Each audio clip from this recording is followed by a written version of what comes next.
30 October फैबानो आसामिस मिडियाफ्रा रायखांनाय अबे जायगायाव दं बेखौ नागिर माखासे भिडिअनि फुटेजाव दिन्थिनाय धेमाजिनि आलफानि बम होनाय बिनि सायाव मानो आसामिस मिडियाफ्रा रायखाङा मैयानि समाव बर' इउटुबारानो जा बर'नि निउस चेनेलानो जा मैया जुदि दिन्थिनायमोनबा डियार नाब्ला सार थानायखौ दिन्थिनायमोनब्ला जेलाव थांसिगौमोन नाथाय आसामिस मिडियाफ्रा मानो थाखाय बुरखांबाय थायो बिनि जाहोना मा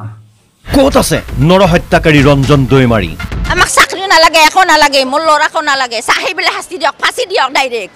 भिडिअनि फुटेजाव नुखाबाय 30 अक्ट'बर फैबानो डियार नाब्ला सारखौ फासि होनांगौ अबाव दं आसामिस मिडियाफ्रा खोथाफोरखौ बुरखांबाय थायो नाथाय डियार नाब्ला सार थानाय जायगाखौ जोंबो थांबाय थायो आरो माखासे सिनियर जुनियर नखरनि जाथि खुरमा बयबो रायजो राजाफ्रा सम सम डियार नाब्ला सारखौ बे जायगायावनो लोगो हमनो थाङो दिनैसिमबो भिडिअनि फुटेजाव हगाराखै मानो सेफटिनि थाखाय अबे जायगायाव डियार नाब्ला सारा थायो जाहाथे बेखौ सोरबा डियार नाब्ला सारखौ नायनो हायै हारिफ्रा आक्रमण खालामनो हायै बायदि जोंनि बर' निउसफ्रा बा बर' इउटुबारफ्रा बे जायगाखौ जुदि हगारनायमोनबा मैयानिफ्राय दिनै जेलाव थांसिगौमोन नाथाय धेमाजिनि बमा बेरनायखौ आसामिस मिडियाफ्रा बुरखाङो नामा रायखाङो नामा बेफोरखौ प्रमद बर' गोविन्द फेरेंगाया मानो थाखाय आसाम सरकारनि सायाव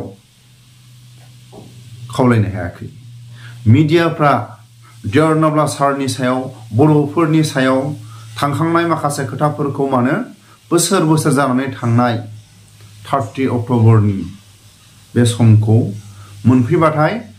भिडिअ निउस चेनेलनि गेजेरजों आसामाव गोमखां होयो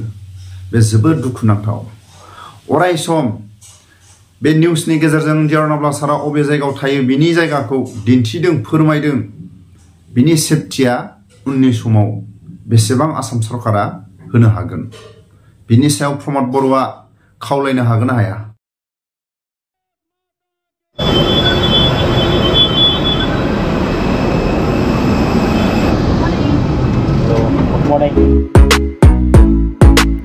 भिडिअनि फुटेजाव नायनानै बुजिखाबाय जानो हागौ बेंगालर टु इउ टार्न गुवाहाटी दसे उनाव प्रान्जल नार्जारिनि चेनेलाव नुनो थांगोन स्पष्ट काहानिफोरखौ बेंगालर टु इउ टार्न गुवाहाटी बेबो गाहायजों नङा ट्रेन बासजों नङा गोजौजों गोजौ दोनखारलांदों दसे उनाव जों एम्बुसाव थानानै बिथांमोनखौ फानजारियाव लाबोसिगोन बिथांमोना बेंगालर टु इउ टार्न गुवाहाटी पि नार्जारिनि चेनेलाव थांनानै स्पष्ट बुजिनो हागोन डेन्जार दोनखारलांदों गोजौजों गोजौ आरो फैनायावबो गोजौजों गोजौ नायलांदो অসম আৰক্ষী চাউনিৰ এটা বিশেষ ঘৰটোৰ নাম সেউজী চৰা নীলা ৰঙৰ তিন পাতেৰে আৱৰি আছে ঘৰটো আপুনি শুনি আচৰিত হ'ব এই ঘৰটোতে থাকে ৰঞ্জন দৈমাৰী बरजराया गोग्लैसोनाय हालाम बेखौ बयबो मिथिखागौ दाखालि सोरबा सासे इउटिउबारा मास्टार होननानै बयबो सन्मान होयो नालाय जों जेनेरेल मिटिंआव सरायबाय बुराय मानसि टार्निं होनाङा होनबाय नालाय गभर्नमेन्टखौ इनडाइरेक्टलि बुंदों जे बे ओनसोलखौ डेभेलपमेन्ट खालामाखै होननानै जेब्ला क्लोजिं सेरेमनि जायो अब्लानि समाव बिथाङा गुलि अरनो मोनदोंना मोनाखै गुलिखौ अरखायाखै भिडिअनि फुटेजाव खोनाखाबाय फेरेंगाया गुलि अराखै फेरेंगाया सोलोंथाइ लायाखै एनडिएफबिनि संबिजिराव मा दंमोन जाय मानसिया सोलोंथाइ लाया बिहा एनडिएफबिनि सासे मेम्बार जानो हाया जुदि सावराय मेलफोर जायोबा माबा मोनसे टक जायोबा माबा मोनसे जुदि एसेम्बलिफोर जायोबा बेहा जेबो खाबु गैया एनडिएफबिनि जानगार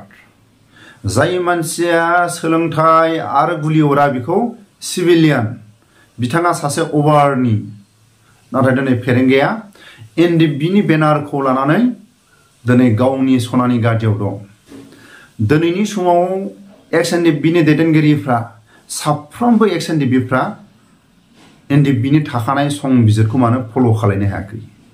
मानो फल' खालामनो हायाखै एनडिएफबि आफादनि संबिजिरखौ फेरेंगाया फल' खालायाखै जाय मानसिया गुलि अरो जाय मानसिया सोलोंथाइ लायो बे सासे एनडिएफबिनि केडार 3 बोसोरनि उनाव बे सासे मेम्बार आरो जाय मानसिया सोलोंथाइ लानो हाया जाय मानसिया सोलोंथाइ लायाखै जाय मानसिया गुलि अराखै बियो एनडिएफबिनि मालाबाबो सासे मेम्बार नङा नाथाय एनडिएफबिनि साफ्रोमबो सिनियर जुनियर दैदेनगिरिफ्रा मानो थाखाय फेरेंगाखौ एनडिएफबिनि बेनाराव दिनै सनानि गादियाव जिरायनो होखो नैबे मोनसे सोंलु लोगोसे आं जोबथारनायाव फंसे बाथ्राखौ आं खावलायो मैयानि समाव अफ्रि दैमारिनि चेनेलाव धेमाजि डिस्ट्रिक्टनिफ्राय मोनसे भिडिअ नुदोंमोन आं बेखौ गाबोनसो हगारनोसै बेनिखायनो आं खावलायो प्रमद बर'आ आन्दलन खालाय गबिन्द बसुमतारिया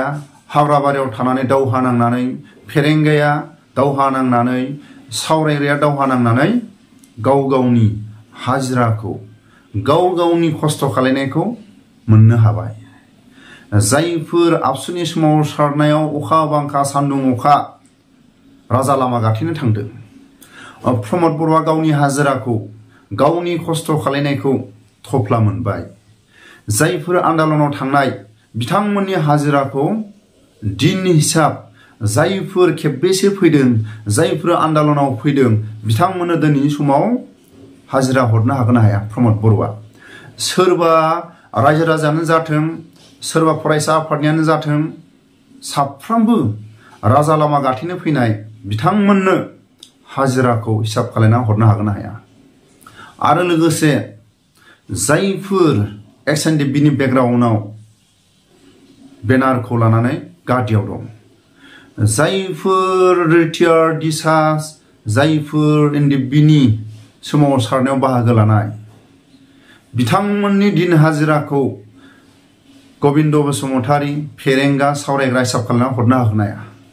बिनिखायनो आं खावलायो जायफोर 4 लाख मोनाखै जायफोर मुंख्लं नखर बिथांमोना मोनाखै दिन हाजिरा एनडिएफबि आफादाव खै बोसोर थानाय बेखौ दिन हाजिरा हिसाब खालायनानै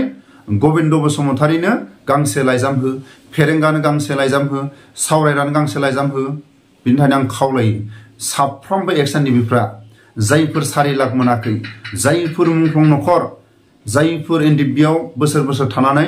दिनैसिमबो 4 लाखखौनो मोनाखै दिन हाजिरा हिसाब खालायनानै गबिन्द बसुमतारि फेरेंगा सावरायग्रा हरनो हागोन हाया गावसोरनो जुदि खस्थ' खालायनाय गावसोरनो हाजिराखौ लानो हादोंबा गावसिनि खस्थ' खालायनाय थफ्लाखौ लानो हादोंबा एक्स-एनडिएफबिफोरनो मानो हरनो हाया जायफोर मुंख्लं नखर मानो हरनो हाया जायफोर खस्थ' खालायनाय बिथांमोनखौ हिसाब खालायनानै हर बेसेबां मोनो सोरबाया 5 बोसोर सोरबाया 2 बोसोर सोरबाया 10 बोसोर सोरबाया 15 बोसोर सोरबाया 7 बोसोर बिदिनो माखासे बोसोरखौ हिसाब खालायनानै हर आरो लोगोसे आं खावलायो साफ्रोमबो रायजो राजा साफ्रोमबो फरायसा आफादनि जायफोर खस्थ' खालायनाय बिथांमोननो जायफोर साख्रिनि जानगार जानानै थानांदों बिथांमोननो दिन हाजिरा हिसाब खालायना हर प्रमद बर'आ आरो जायफोर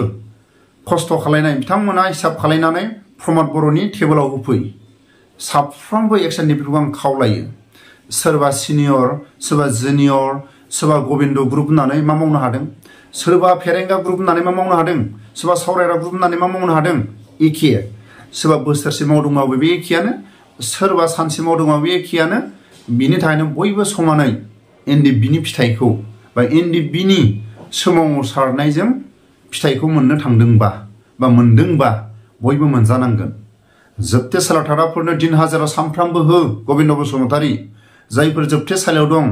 साफ्रोमबो नखरनो हाजिराखौ हरबाय था बेसे गोबाव एनडिएफबियाव सोमावसारनानै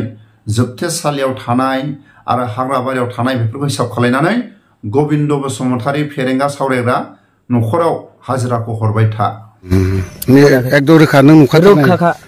जों दङ बेयाव बेसेबां म्यानमारनि ट्रेनिं लानाय दङ ए टु जेड मिथिखायो नों बबे जायगानिफ्राय बेखौ लांनो मोना बे माबा तुलुनिफ्राय लांदों आच्छा म्यानमार खामोन बे म्यानमार बे बर्डारनिफ्राय लांदों जोङो बर्डारनिफ्राय लांनो मोनदों आरोखि ना दा खारन आं बेखिनि बाथ्राखौ सोंनाया जोंनि बिटिसिआव कयेकजना दिनै फेरेंगाया ट्रेनिं मोनाखै सोरबाया बुङो माबा माबि होनो बे ट्रेनिं मोनि मारा एकदम सैथोखा सैथोखा नोंनि मेगनजों नुदों मेगनजों हामबायसै आंनो लाना थांनाय दे म्यानमाराव बे बर्डारनिफ्राय आच्छा खयदिन लायामोन थाबायलांनाय खेमसिम थाबायनाया 14 दिन लादों ना